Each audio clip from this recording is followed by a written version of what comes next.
Welcome to Front and Center with Jacquie Jordan. Hi, Jacquie Jordan. Melissa Joan Hart here. I hear you have a new iHeartRadio podcast, Front and Center. That's awesome. So, here's a toast to all the people making an impact. This is Front and Center with your host, Jacquie Jordan. Entertainment and pop culture expert Jacquie Jordan is with us. Two-time Emmy-nominated Hollywood producer Jacquie Jordan.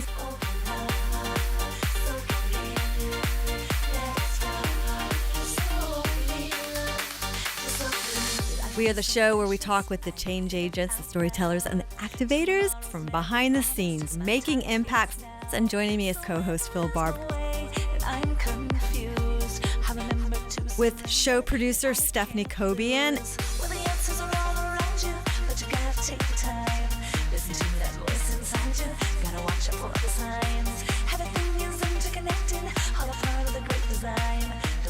One of the great things about AI is that it can help us make decisions better. I think that we've lost trust in a lot of our institutions. Instead of making these snap decisions, let's understand where everybody's coming from. Welcome to Front and Center. I'm Jacquie Jordan. Today with Stephanie Cobian, show producer, and our co-host Phil Barbb. And this is the show where we have the change agents, the storytellers, and the activators who are behind the scenes taking their seat with us front and center. And I like the word activator over activist, just a personal preference. I think activist sounds like protester, whereas activator sounds like motivator. That's what I like. I know that's a mouthful, but it will all make sense. Today, specifically, our guests are making changes to the development of technology, information, communication, entertainment, artificial intelligence, and what it takes to bridge the generations. Technology and the influence and the impact that artificial intelligence is making on our lives is here to stay. It's not changing. And I'm watching how it's affecting me as a business owner, as a homeowner, and as a consumer. It's just kind of like coming in and from all different directions. And I know these are like little things, but recently on Instagram, I did the thumbing through thing that we do, and I went shopping for a pair of jeans, and I bought a pair of jeans. So after I put my name and my information in on the autofill, and I actually researched the company first to make sure it was a legitimate website, that I could figure out where it came from, that there was a customer service information. Those are things that I look for. But after I went into PayPal and I received the email back that I had ordered this apparel, what I got back was that I had ordered something like 6 times the amount that I actually purchased. So I contacted customer service and said, this isn't what I ordered. The email bounced back. Then there was, when I got the PayPal charge, it was a different email address that was connected to the website. So I went to my bank, which is a credit union, and they were remarkably helpful. They gave me the credit back. Thank goodness my bank backed me. But it's one example of how, I guess I got frauded on Instagram. The other thing that that I just experienced, somebody set up an email in my name and sent out a provocative email to my company email addresses, the ones that are public. And it's just ways that all these types of infiltrations are coming in. So today on our show, we're going to be talking to all of our different guests who have a lot of experience and input and who are, in my opinion, on the cutting edge of some of these conversations. We've got Siraj Raval, a YouTube star, coming on, and he is really taking the charge in this whole conversation about artificial intelligence, which I greatly appreciate because artificial intelligence is here to stay. We are going to coexist as people and as humans along with artificial intelligence. And for people at my generation, specifically my age, not to make myself sound old or anything, my generation has physically experienced the entire transition of, from payphone now to cell phone.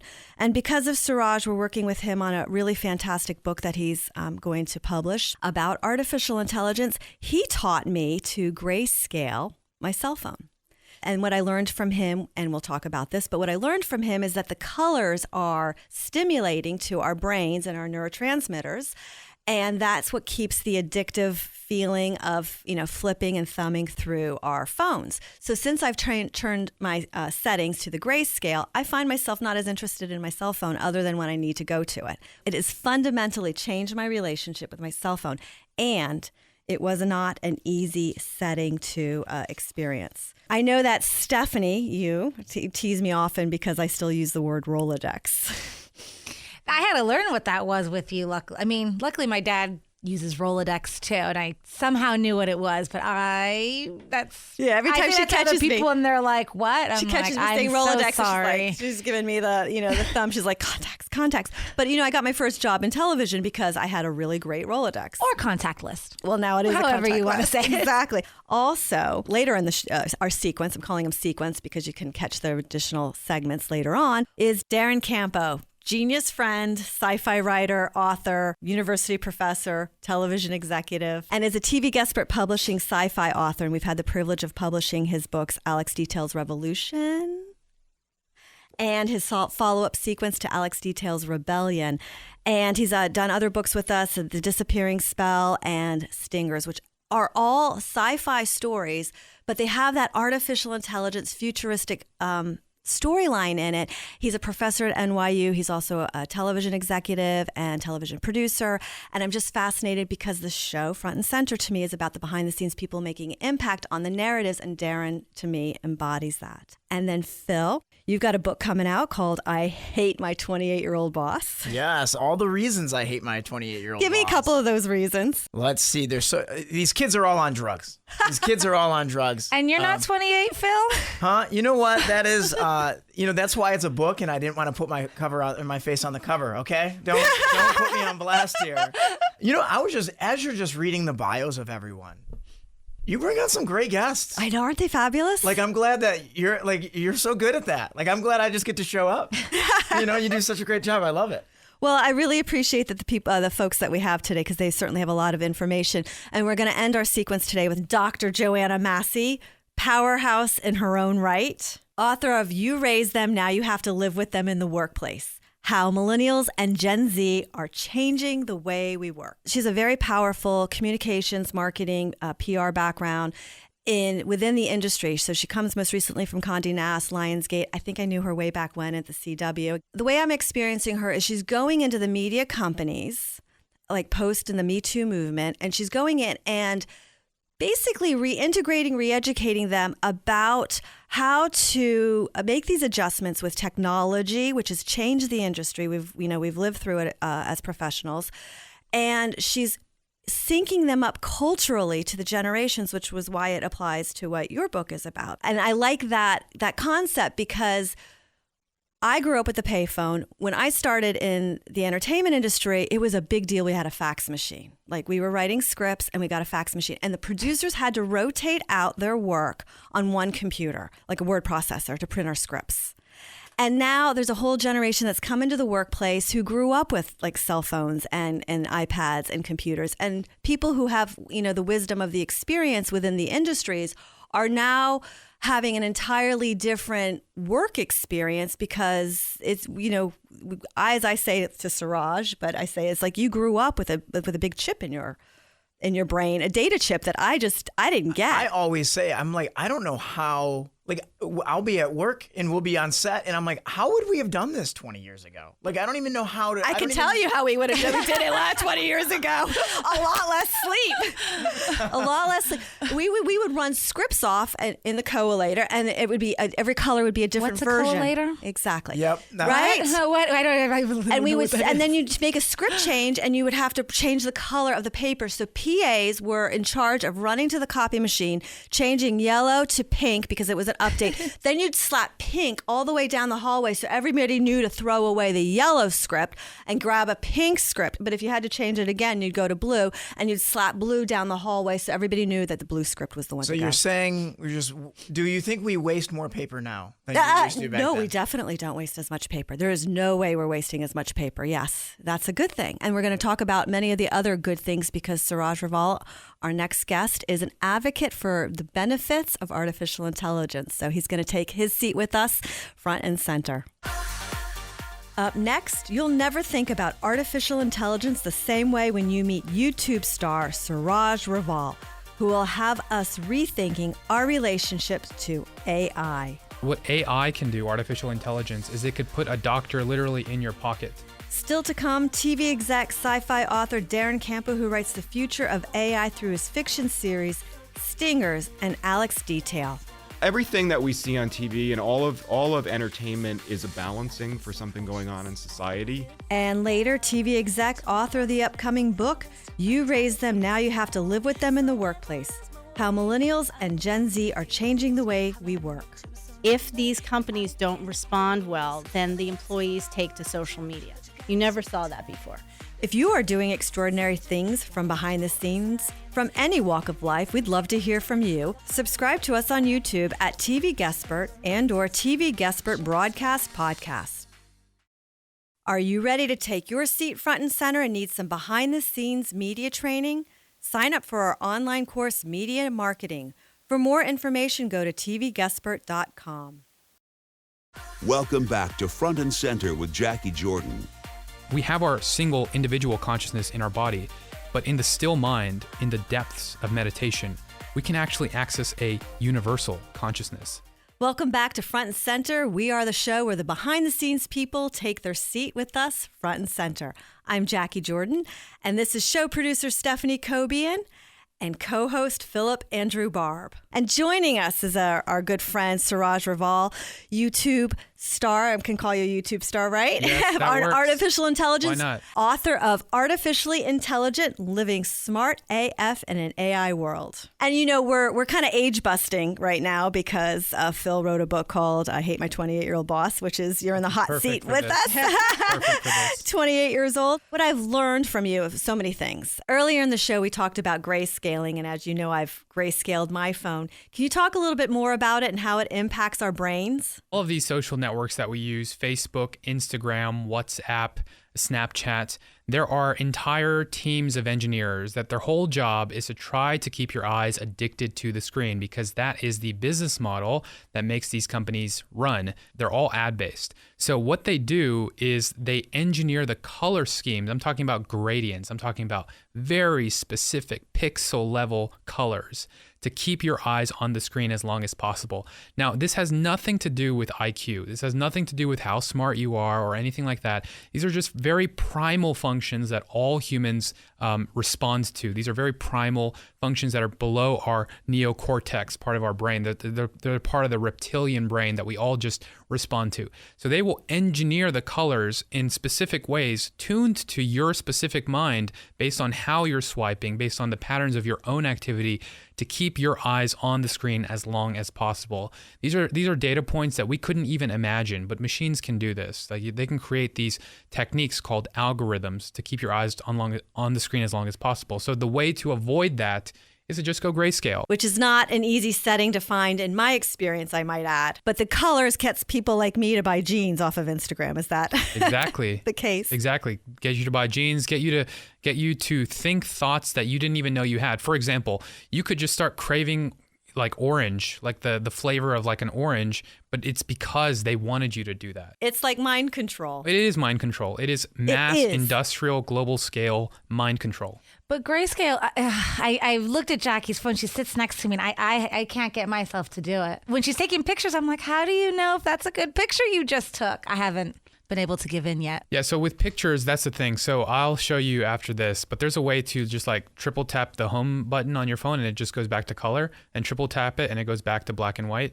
I haven't figured that one. I don't know that one either. I just learned that like the little clock on my iPhone actually moves as it's like the little clock will be going through, and that blew my mind. So I'm shocked right now. I don't even know what to. I don't know. It's the weirdest thing, Phil, when you see it. Look at Jackie's phone. It's so weird. I definitly use it. I can't get into it yet. Ever since I met Siraj, I thought that was brilliant because I became a thumber.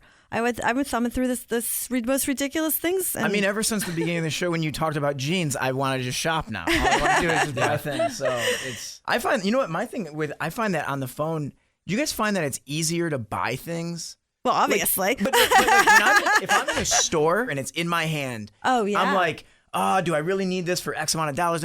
But like when I'm just ordering on Amazon, I'm just like, click, buy. It's awful. Yeah. Why am I doing that, man? Tell me. Well, that's awful, but it's also a great thing just because you don't have to go to the store anymore.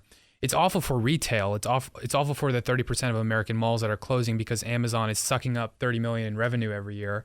But that's a whole different. I was going to say problem. Joanna Massey, who's coming up in the next couple sequences, is going to explain exactly the cultural difference on that point, which I think is a really good one that you bring up. Part of your advocacy, Siraj, is that you are advocating the benefits of artificial intelligence for everybody. Like, this is what you are campaigning and educating people about. Yes. I'd love to hear that. I'd love to hear what are some of the benefits? Like, where do you see it? What are the big positives that like someone like myself isn't even aware of? Yeah, so many benefits. I mean, starting with the fact that let's talk about something. I think probably the most important thing would be in healthcare, right? So healthcare in this country, at least, it's a very broken system. There are millions of people without healthcare in this country alone, and that's because of the costs related to healthcare. But what AI can do, artificial intelligence, is it could put a doctor literally in your pocket.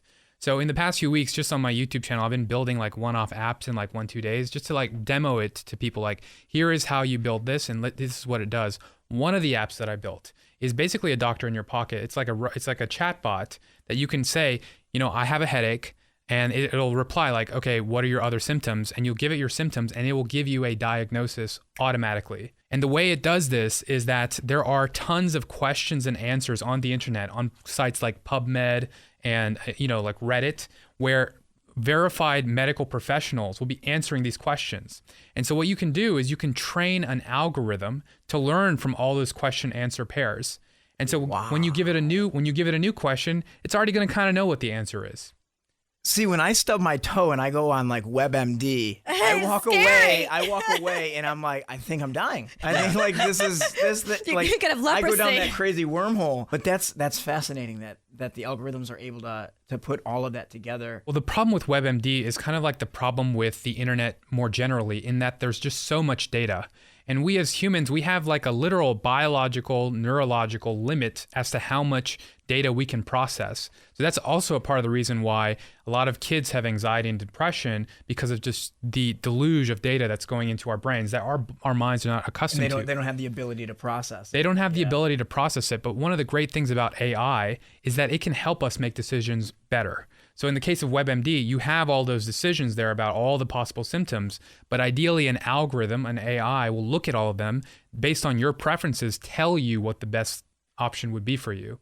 So we have to be thinking about it in that way, like how can AI be used to help me make a better decision, not just in terms of what's the best search result or what's the best show to watch on Netflix. Those are great decisions to make, but also how should I live my life? How should I be healthier? How should I make better financial decisions as well? Looking at my bank data, like it could tell you, you can have an automated financial advisor. It's another app I made 3 weeks ago that tells you here, based on your preferences, here's the best investments to make.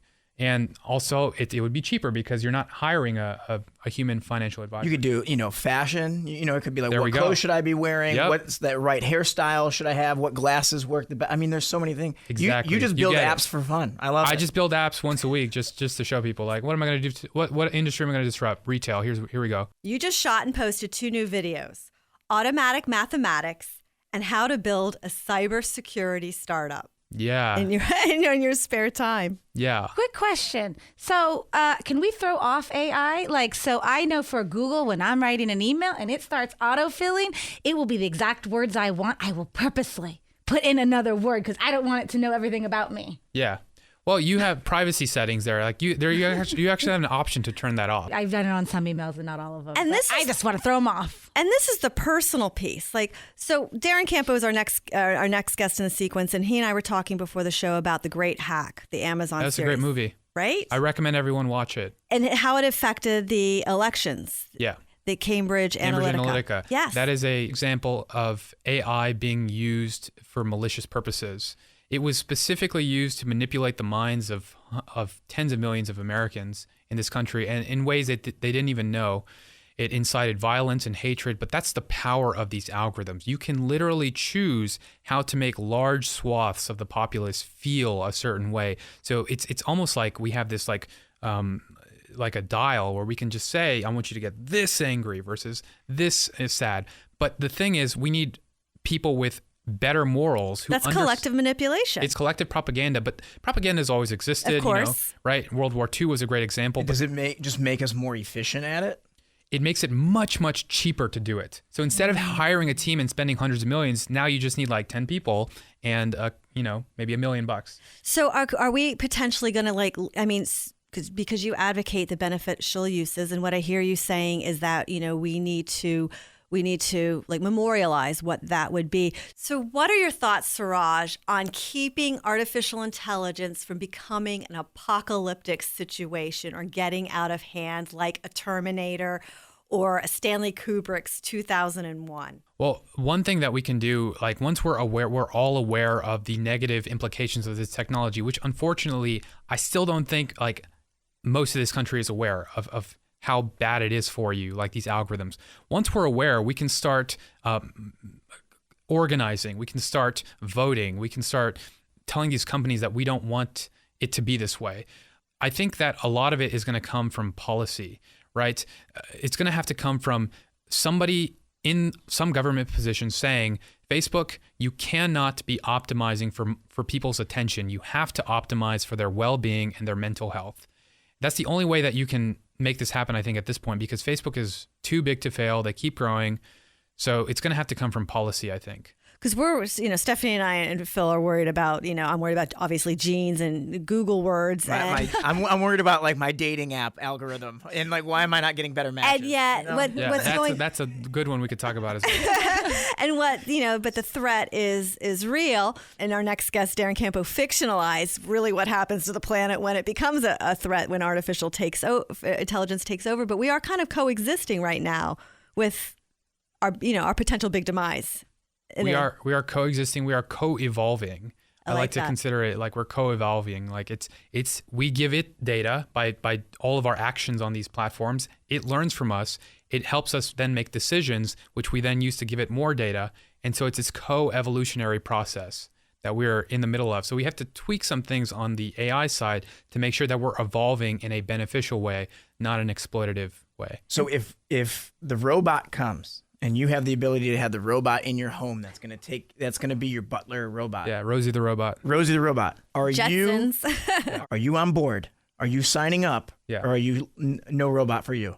So I'm on board. However, so I had this idea that Rosie the robot was going to be the way that we're all going to live. And in fact, I had a startup back in like 4 years ago when I was a student at Columbia, where I was building a robot for older people with ALS to pick things up off the floor. And I thought like eventually it would be like a Rosie the robot situation. What I've realized since is that it's not going to really be like that. Instead of having one robot do all of these different things, like, cook our food and do our laundry, we're going to have separate machines do all these things. So we'll have some kind of like folding machine that does this. And we have a Roomba that, cleans the floors. Mm-hmm. And, so it's going to be different it's not going to be like this kind of humanoid ex machina. Bill, you were situation. too young for the Jetsons. I remember the Jetsons. You remember the Jetsons? Because it's all come true. I just want a robot to tuck me in at night. That I've seen. I have seen those. I've seen that those are coming. Those are coming. I think that's interesting, Siraj, that we're talking about robots, but the definition of AI is more than just a robot. Right. How would you define? I mean, you're like the smartest person in the room that I've met. I don't know how you talk to us less artificial intelligent illiteracy people, but what is AI to you? I mean, because it is more than just a robot. It is, our phone is not, is our phone considered a robot? I mean, what is AI? What is artificial intelligence? Artificial intelligence as a field has been around for about 50 years now. And when it first started, it was basically anything that was considered a software based. So anything that had code in it that you could run on top of some kind of silicon based transistor chip. So calculators were considered artificial intelligence. And then, as it progressed into the 60s, then all sorts of programs that could make any kind of predictions about, like, say, stock prices in the future, or, for the NASDAQ, or weather predictions. Like, that's artificial intelligence. Now we are living in an era where artificial intelligence as a field has become solely about learning systems. So it's not like you just say, like, it's going to be do this if that. If this happens, then do that. If this happens, then do that. And you just have a bunch of rules. It's not like that anymore. Now it's just give it millions of data points and then just have it learn what to do. Last question for you, Siraj. Can we program consciousness into artificial intelligence? Yeah. So nobody yet understands what consciousness is. So this would be solely a theory that I would say. So my theory is that we are more than just the biochemical reactions that are happening in our brains. There is something more to the human spirit than just what is happening in our physical bodies. To say just a little bit about physics, you can divide the field of physics into two branches, classical mechanics and quantum mechanics. Classical mechanics works great. It's how reality works at the large scale. It's why planes fly. It's why we have transistors. It's the laws of electromagnetism. It works great. Quantum mechanics, it works really well for the atomic level, right? Biochemical reactions, how they interact. But we don't yet know how they fit together really well. They're two separate fields, and this is a problem in physics right now because nobody can combine both of these branches of physics together.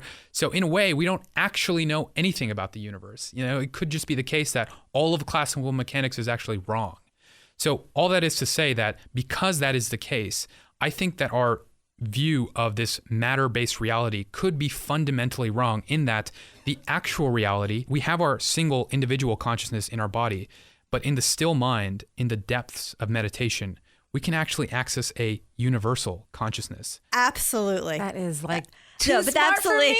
Well, I absolutely believe that. And the rest to me is just noise. Siraj, we do we're an inspirational show, so I love to ask some of our guests what their photo spire is, which is a inspirational photo that they've seen, online. So we do a hashtag photospire. What would be a recent inspirational photo that you've seen, say, on Instagram, or that you've actually posted yourself, say in the last 30 days? I don't think, when I say, I talk a lot about social networks and how they're bad, but the actual, it's not the networks themselves that are bad, it's the algorithms. The content can be great. So one of the people that I follow who outputs some great content is Jay Shetty, who's a former monk. And he just had a photo on Instagram. It was basically him like talking, and there was a quote, and it still kind of sticks with me. It said, "Don't ask someone for directions if they've never been where you're going." Love it. Yeah. Siraj, thank you so much for being here. We look forward to the privilege of publishing your anticipated book, Artificially Intelligent, Living Smart AF in an AI World. Thank you so much. Up next, TVGuestpert publishing author of the AI sci-fi series Stingers, NYU professor and TV executive Darren Campo. We're in the business of mood raising. This is the main thing that everyone is selling, and the main thing that everyone's seeking. So I try to be a bit of a mood raiser myself. And later in the show, Dr. Joanna Massey, author of You Raise Them, Now You Have to Live with Them in the Workplace, How Millennials and Gen Z Are Changing the Way We Work.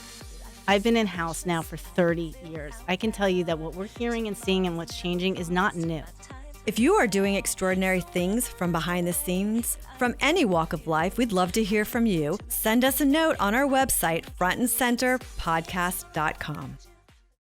If you're ready to write that book you've been putting off, join us at guestpertpublishing.com for a how-to step-by-step online course that shares your publishing options and paces you on how to structure your book.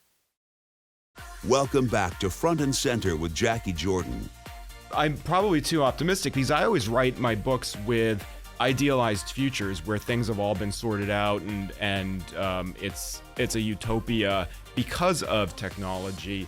Hi, I'm Jacquie Jordan on Front and Center, and we are the show where the behind-the-scenes people make impact and take their seat with us front and center. And this is show producer Stephanie Cobian and our co-host, two-time Emmy-nominated television producer Phillip Andrew Barbb. And joining us is my longtime friend, talented writer, talented creative television executive Darren Campo. TVGuestpert Publishing had the privilege of publishing Alex Details Revolution, Alex Details Rebellion, Stingers, and then the paperback version of Alex Details Revolution, as well as the digital book series called Disappearing Spell, which all ties into our conversation about artificial intelligence and technology.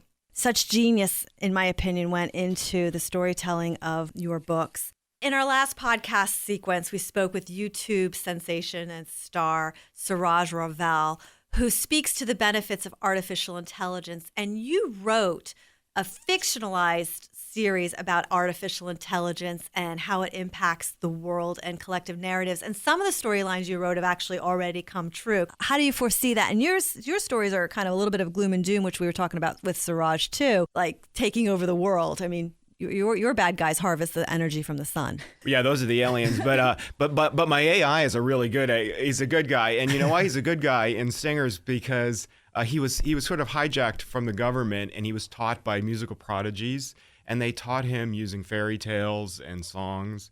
So the AI that takes over the world is actually probably the best case scenario. But I also like to put in my books, I like to pit nature against technology. So we often find a theme of like child prodigies, and in this case, they're running software on swarms of insects and using that to fight off giant weapons. That's for stingers, and Stephanie and I are laughing because go ahead. Well, that's one of the things that I love about your books. I don't know why the theme of the child prodigies and like the younger people are always the heroes, which is right. is a little different and a little nice.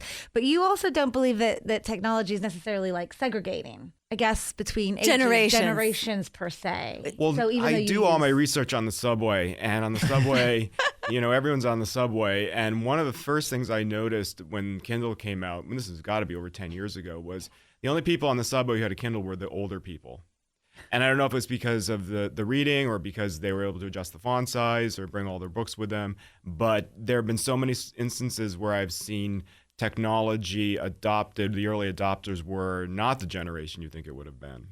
Darren, that makes me laugh. So I know that when me and Jackie had a conversation about when cell phones kind of hit big, and Phil, you'll relate to, I don't know who you'll relate to, but in my age group, cell phones basically started coming out in high school. Mm-hmm. So me and Jackie were talking about when cell phones started coming out, touchscreen.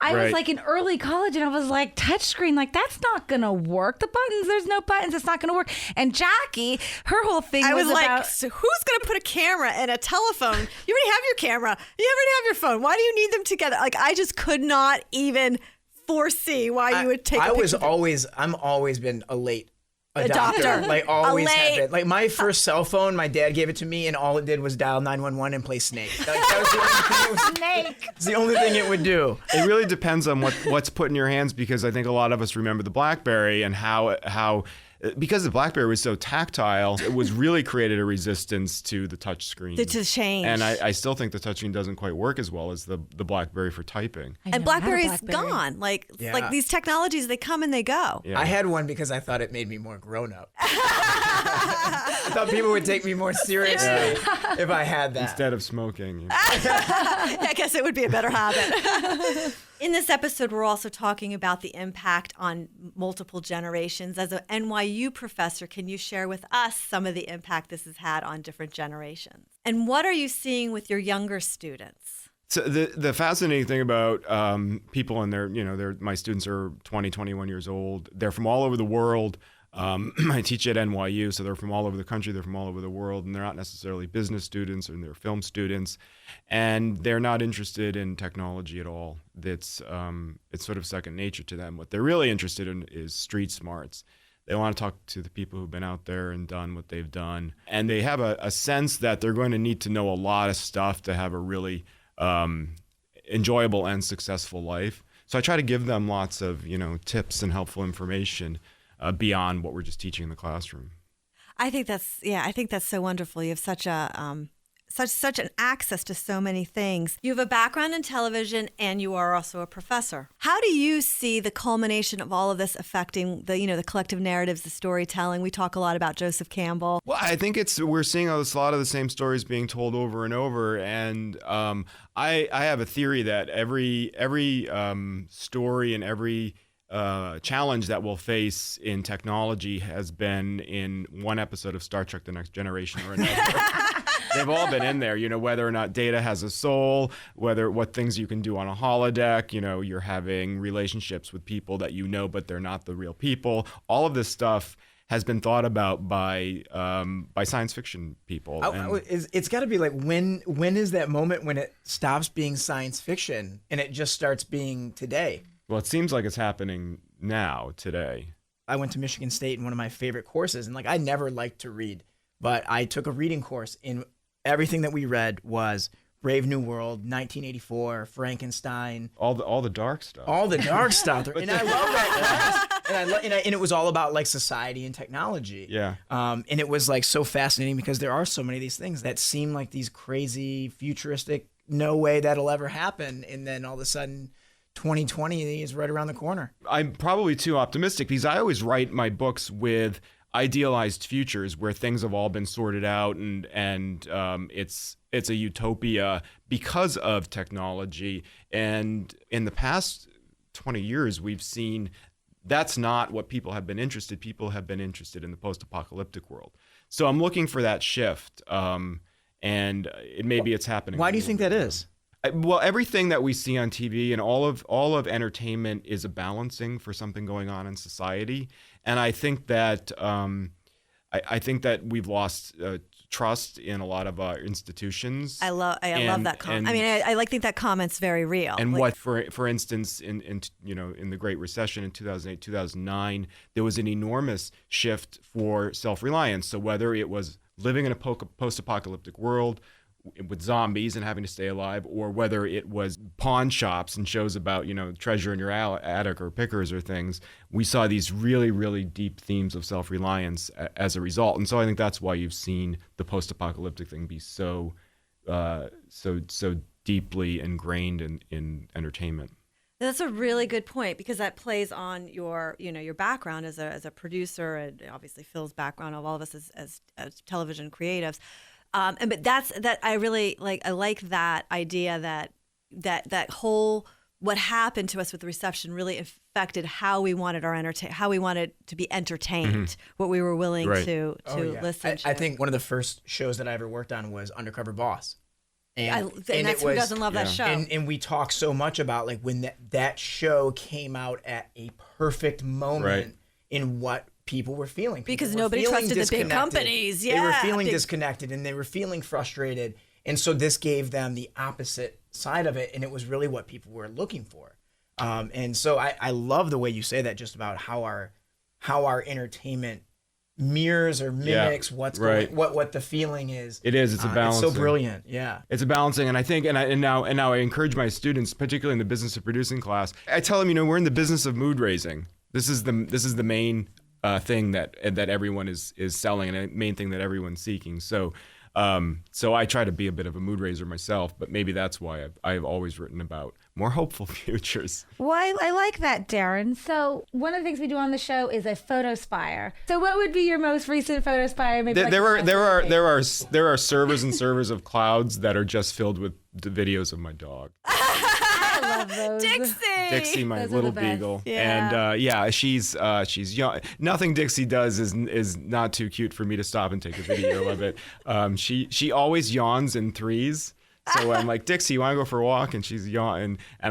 So lots of yawning Dixies and with her. She is the cleanest, cutest dog ever.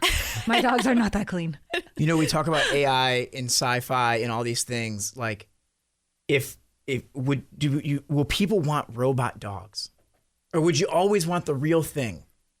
That's a great question. That's a really, really well. Good question. I think they would like. I think people like any kind of companionship that makes them feel better about themselves. So whether it's a real dog or a robot dog or both, I have a robot vacuum to clean up after my real dog. Well, I was just going to wrap out with one of your best stories. Your clone fell in love with a kitten. Your little boy clone character. So Alex Detail's clone fell in love with a kitten, and he goes, and his who would be his biological mother decides she's going to hook him up to universal consciousness and find his soul, and they do that with a kitten. I love that. Thank you so much, Darren, for joining us here on Front and Center. Thank you. Up next, Dr. Joanna Massey, author of You Raised Them, Now You Have to Live With Them in the Workplace, How Millennials and Gen Z Are Changing the Way We Work. These younger generations, they want to know who you are, what you stand for, and they want to see you support it. Follow us on Instagram or Facebook at TVGuestpert. Alex Detail was a child genius who saved the world from the evil harvesters. But a decade later, this mysterious alien force has returned, and Alex is no longer a prodigy. Now, in order to save the world again, he must survive his kidnapping, fight his evil clone, and get his ship to the planet Pluto, where he will uncover the universe's ultimate power. Alex details Revolution, a thrilling new novel by Darren Campo. Buy online or wherever books are sold. Welcome back to Front and Center with Jacquie Jordan. How much of my life have I missed working 24/7, 365, only to get downsized 5 times? Welcome to Front and Center. I'm Jacquie Jordan. This is the show where we meet the storytellers, change agents, and activators working behind the scenes, taking their seat with us and joining us front and center. Today we have show producer and writer in her own right, Stephanie Cobian, and we have author and motivational speaker, Phillip Andrew Barbb. We're joined with my good friend, Dr. Joanna Massey, TV executive and author of the upcoming book, You Raise Them, Now You Have to Live With Them in the Workplace, How Millennials and Gen Z Are Changing the Way We Work. Joanna has worked at Condé Nast, Lionsgate, Hub, UPN, CBS, and launched her own bi-coastal shingle, J.D. Massey Associates, Inc., where she describes as a governance strategy and communications firm focused on corporate brand risk and reputation management. She continues to work with Condé Nast, where she was most recently served as head of communications. Thank you so much for joining us. Oh, my pleasure. And I want to say that you just got here by way of New York, by way from Russia. So thank you especially. About 10 time zones behind where we are right now. So if I yawn in the middle of the segment, hopefully you won't hear it or see it. Thank you so much for being here. So on this particular episode, the show is about the change agents, the activators who are making a difference in life and we've been saying in reality, but mostly through entertainment, because that's what we all have as a connection point. And we've been talking on this sequence of episodes about technology, artificial intelligence, and where you come in on the cultural and generational change. How has technology changed and unraveled the media industry since you've been in the business? The change has been massive. I'm tempted to say, I started in front of the camera. I'm tempted to say I've been in the business since I was 5. So we're talking about a long, long time. But behind the camera has been about 30 years. And I can tell you that the amount of change that we've experienced has been astronomical. And it's been, even though it's a 30-year time span, it's happened very rapidly. We went from, you watching a few networks. Maybe you grew up with 3, 4, or 5 networks. Then you have maybe 10 cable stations. Then all of a sudden you had 500 cable stations. Then all of a sudden you had satellite. Then you had digital. And now we have an infinite number of choices. And I remember I was working at CBS, and Nancy Tellum's the president of the network. And I was sitting in a meeting with her and Leslie Moonves, who was the head of CBS Corporation. And she was telling us, because Nancy's a real visionary, and she was telling us how we're going to be watching television on our cell phones. And this wasn't that long ago. This was in 2007, right? So we're talking 12 years. And there were some very senior level CBS people in that room saying, no way. And I'm just going to, we've had the conversation. I was the one who said, I cannot even imagine putting a phone in your cell phone. That was me. Right. So there were some naysayers in that room. To Leslie's credit, Nancy's the visionary, and Leslie Moonves, she was one of his primary people, and he listened to her, and he's, we all kind of were like, really? But he's like, all right, go for it. Like, whatever we need to do to be ahead of that curve. Interestingly, none of the networks, none of the traditional entertainment companies could get ahead of the curve. Only a Netflix and, an Amazon, for example, could be front and center of what was happening, because the networks had what we call legacy agreements, right? They had traditional contracts. So to use CBS as an example, CBS was the first network to put TV shows online. I was there when we did it. I helped make that announcement. But what went online was anything that CBS owned, right? What couldn't go online was their biggest hit, 2.5 Men, right? Because that was owned by Warner Brothers. And Warner Brothers didn't want that online. They wanted to be able to sell it internationally. They wanted to be able to sell it to Netflix, quite frankly. And so it really hampered traditional media's ability to do what a company like Netflix can do. And the other thing that happened for the more traditional companies was digital video. So I was at Condé Nast, and Condé Nast is very traditional publisher, right? We're talking Vanity Fair, Vogue, GQ, Wired, New Yorker, Bon Appetit. Like, these are traditional magazines, and they went to digital video. They pivoted first back in like 2010, where they started to do video online. Nobody was doing that back then. Now they produce 4,000 videos a year, and they get 12 billion views. Everybody thinks they're publishing magazines. They're not publishing magazines. They're putting out videos. So, the one thing that you said that was really is just about how this change almost has so much of this has really ramped up in the last even 5 to 7 years, right? Do you think that it's something where, right, like there was a time when you would have an ice delivery service, right? And then all of a sudden, everyone there, you could have jobs and you could deliver ice and you would do this. And then all of a sudden the refrigerator came out and it changed the game. And then, so it was this really quick change, but then it leveled off, right? We haven't seen much in the refrigerator game in a while. Do you think we're in the same thing with television or with media where it was this massive, massive change that we're currently in and then it's going to level off? Or do you think we're on this exponential change and it's just going to keep getting crazier and crazier and crazier? I'd like to think it'll level off just because the change has been so rapid and consistent that it's your head spinning and you think, when is this ever going to stop? But the truth is, I do think that we are on a perpetual, we always have been. It just hasn't ever happened as quickly. Technology has sped it up. But to your point, and one of the things that my company specializes in is that I go in and I do a lot of work with culture.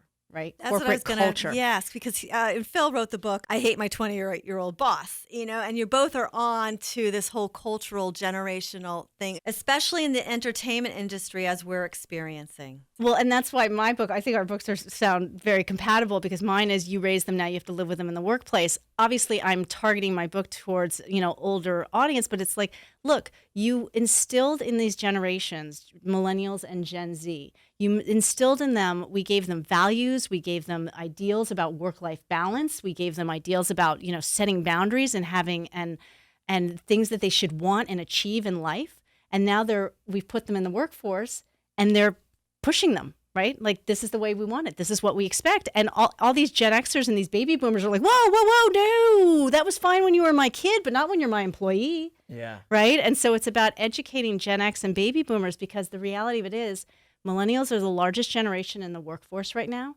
Gen Z is the largest generation in the country. They're larger than the baby boomers. And very shortly, these two generations combined will be more than 50% of the workers in the United States. We have to adjust to them. They are not going to adjust to us. And I do a lot of work in, educating clients about it because the change, the friction that's being caused right now, not just in entertainment, it's across the board. It's huge. What do you think is one of the key things that people need to grasp on all sides and from all generations to really start to be able to unite and connect? Let me tell you a story, and I'll try to make it quick. But I, as a boss, I've been leading younger generations for decades now. I've been managing 18 to 34-year-olds since they were Gen X. So anyway, I was working on an event, and I said to a group of staffers, "I'm really sorry, we're going to have to work through the holidays." And one of my millennial staffers looked up to me, and she looked up at me rather, and she said, "But I need me time."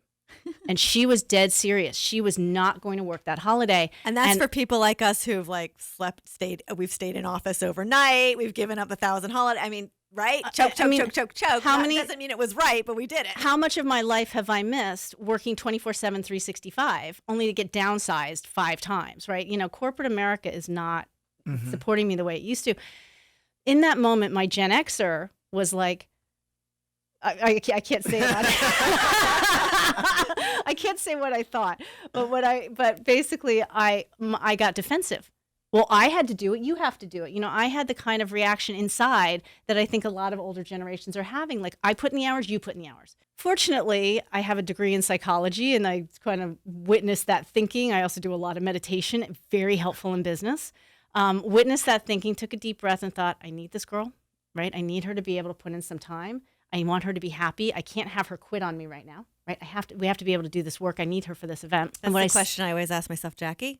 What is the actual outcome you want to experience here? Do you want to be right question. Or do you want to be happy? So what I said to her was, I'll tell you what, because she was going to be in Europe. I said, every morning for 2 to 3 hours, you put in a couple of hours of work, and then you send us what you've done for the day, and we will not bug you for the rest of the day unless it's urgent, and then we'll put in the email urgent. Right? And that way you can have your time, but we still get the work. And it was a fine compromise and it worked well. So the point of that being is that I think what we have to do, and one of the things I go into companies and I give a corporate talk, and I say that I give it to senior managers, which is really code for older workers.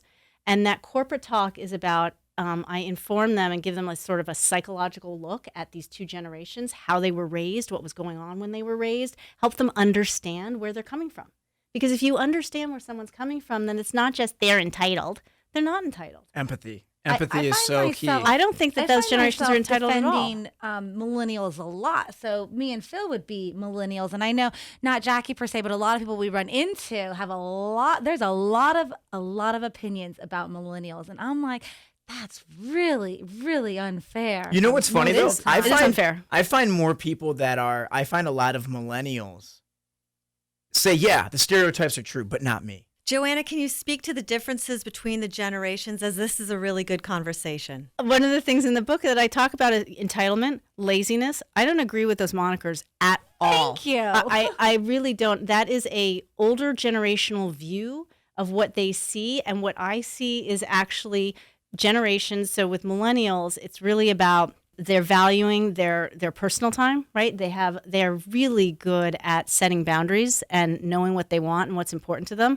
And what seems like entitlement in the workplace is really them just exercising the values that they were taught as kids. And the same with Gen Z.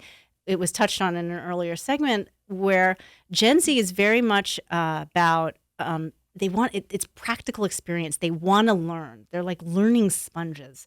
And Gen Z, by the way, is between the ages of 10 and 24 years old right now. And so I'm teaching a course in Columbia University in New York this fall.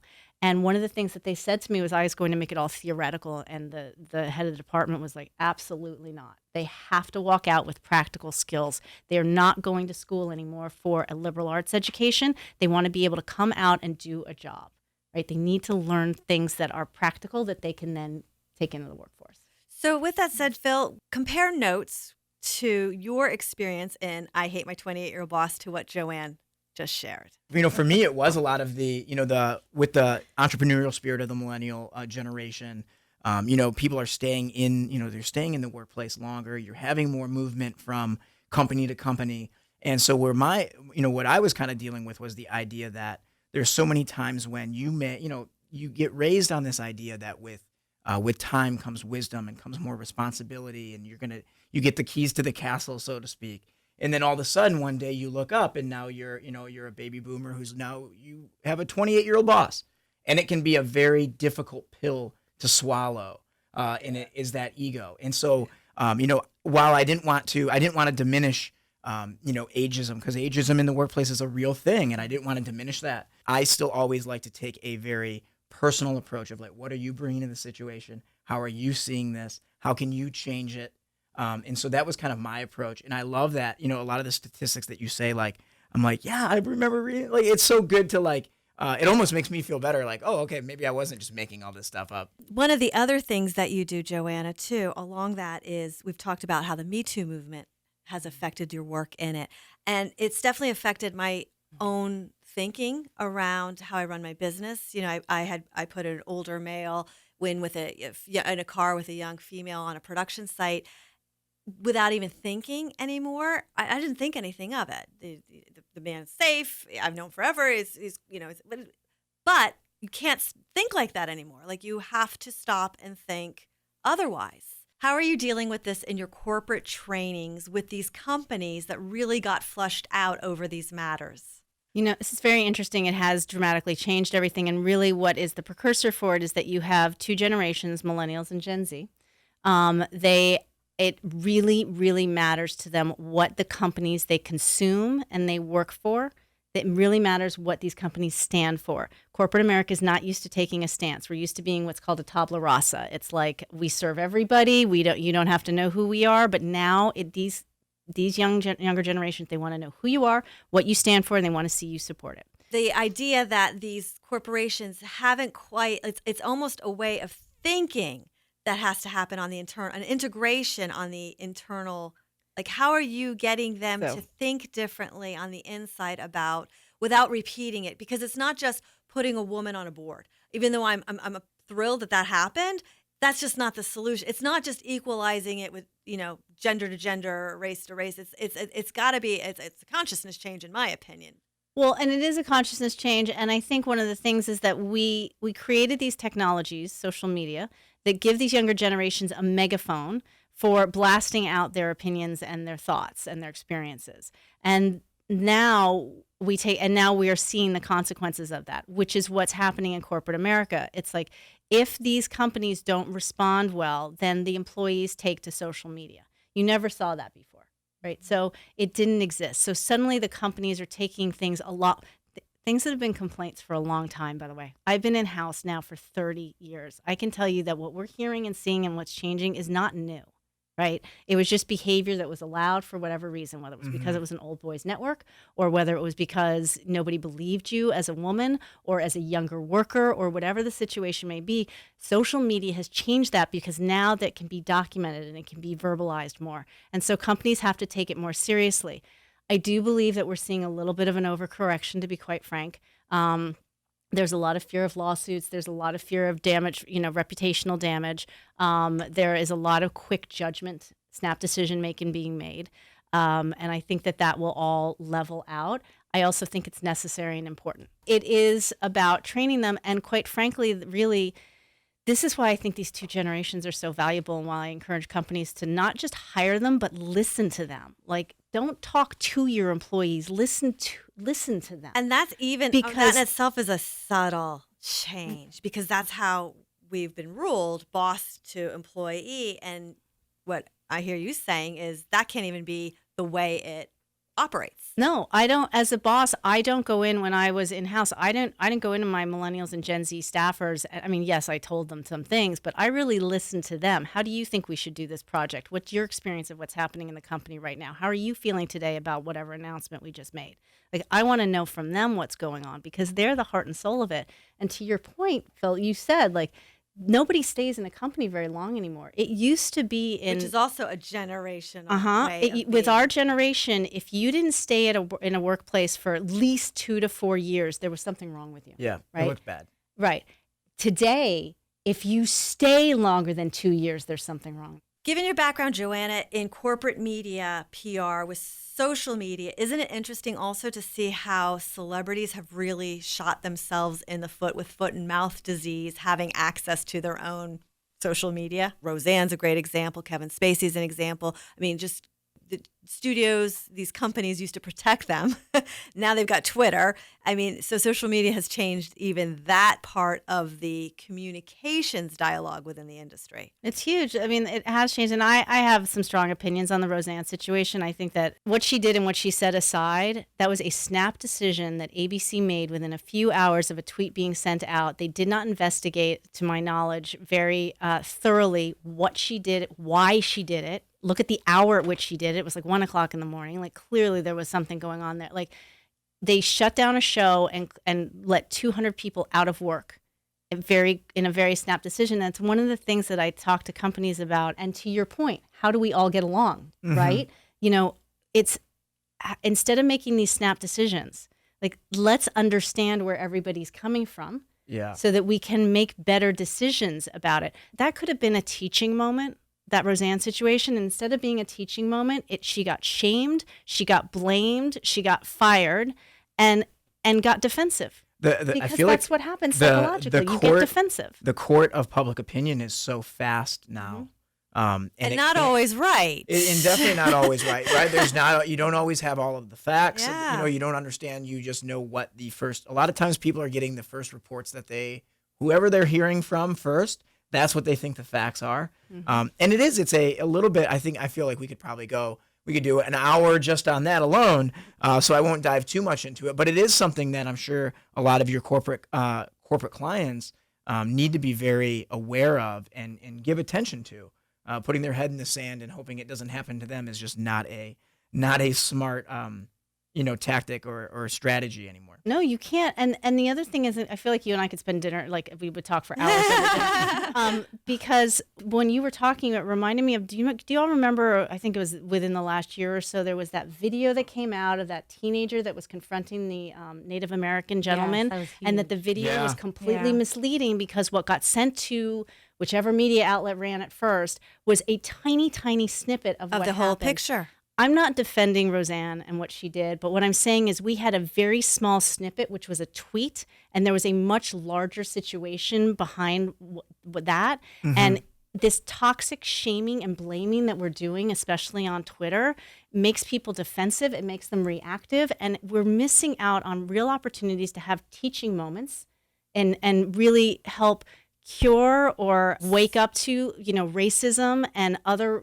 really horrific things that are happening in our society. But when we shake our hands at everybody and we say, you're wrong, no, you're wrong, no, you're wrong. You can't get anywhere. I always love when people say, you either win or you either win or you learn, right? And so like with everything being a situation where you have the ability to learn from it, and exactly what you're talking about, a teachable moment, if we understand that every situation is either going to be, we're going to either win it or we're going to learn. If we're not learning and if we're not winning, we're losing that situation. And we have a lot of the lack of conversation from a lot of different areas of life. It is causing us to lose at an individual and at a societal level if we're not willing to listen to other people, really communicate, hear them where they're at, and learn and teach. So we probably could talk for hours. Yeah, definitely. Intolerance met by intolerance only leads to more intolerance. Yep. Thank you so much for joining us, Joanna. Thank you for having me. Thank you. Thank you so much for joining us on the Front and Center with Jacquie Jordan podcast. Please subscribe to us on YouTube and follow us on Instagram at TVGuestpert. We'd love to hear from you. Salesforce.com did do some research, and 86% of customers or consumers care about a company's ethics. The number I heard recently was that 80% of all new small businesses are started by women. When you know you deserve something, you no longer have to pursue it because it will pursue you. I feel so precious, I feel out loud. Tomorrow's never promised, my time is now. So when I lose my way and I'm confused, I remember to surrender and I can't lose. Well, the answers are all around you, but you gotta take the time.